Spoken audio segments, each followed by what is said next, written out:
Hey there, friends. Back again after it being a while since I put a video out. I've been sick, so I haven't been able to really get any recording done. But today, I was feeling well enough. My voice is mostly back to normal. So I did get a video recorded, edited, and well, here it is. It is a story by The Ominous Darkness. He's a good friend of mine. Absolutely incredible writer. And I highly recommend you check out his other work. Does a lot of work in our two-sentence horror, our short stories, and our Library of Shadows, which is where I got this one. I will link below where to find his stories. Recommend you check him out. Check out all his stories. They're really great. Dark horror, which is my absolute favorite, as some of you know by the stories I post on here. Hopefully, I'm going to be able to get back on track with recording and posting so you guys won't have to wait a month between stories, because I know that kind of sucks. So, without further ado, I'm going to stop rambling, and I hope you have a great night and enjoy the video. I have always loved autumn here in the rolling hills of eastern Tennessee. There is a distinct smell in the air that I have never experienced anywhere else. It is a crisp and clean fragrance.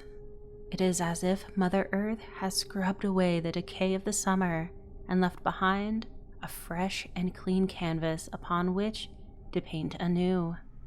The crunching of brown and yellowed leaves and the snapping of brittle twigs beneath my feet always provides a sense of closure to the year that somehow conveys a somber melancholy. Yet, it fills my heart with a grateful expectation of a new season. Standing in the center of the front lawn, tightly gripping a noisy, idling leaf blower, I took a deep breath and prepared myself for the task of clearing the yard. Luckily for me, a few years ago, my wife Sarah bought me one of the best presents a man could ever hope to receive: a Troy-built wood chipper.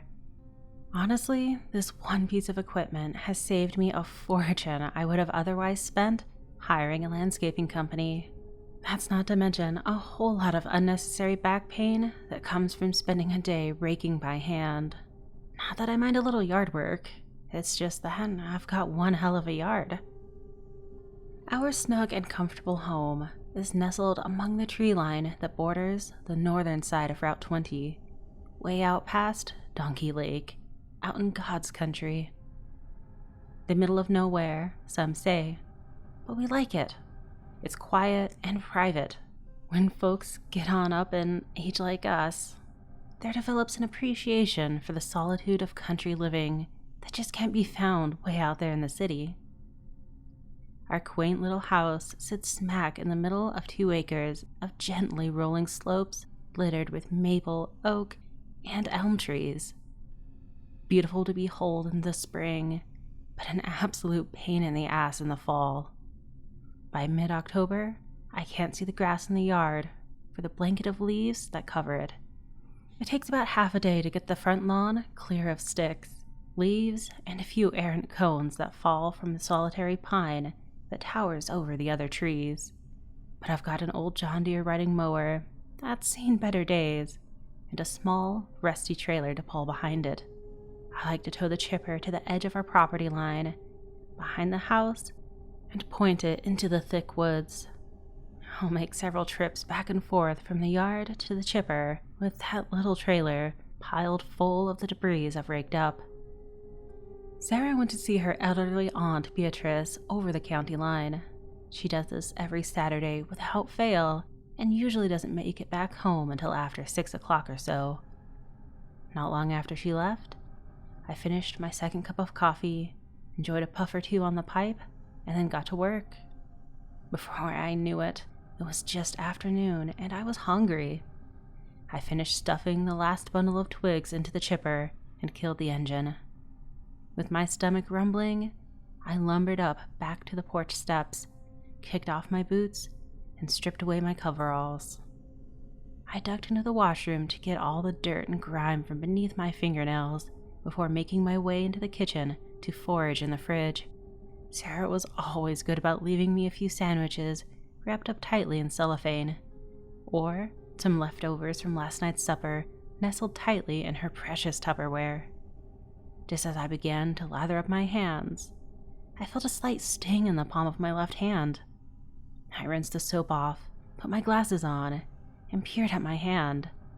Sure enough, there was a splinter poking out of that spot where the thumb ends and the palm begins.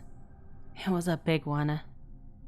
I reached into the medicine cabinet, grabbed the rubbing alcohol and a pair of tweezers.